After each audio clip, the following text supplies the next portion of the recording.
Welcome, today in front of me Poco X4 GT, and I'll show you how to log out from Gmail account on this device.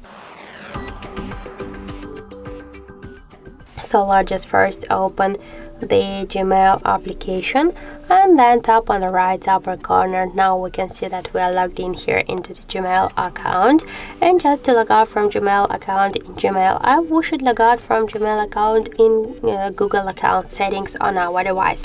So to do that, we should click manage accounts on this device and then click here to Google section.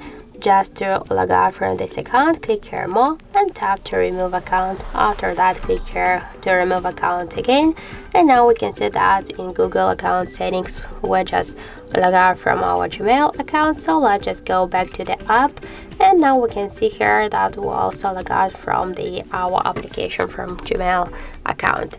So that's it. Thank you for watching, and if you find this video helpful, don't forget to leave a like, comment and to subscribe our channel.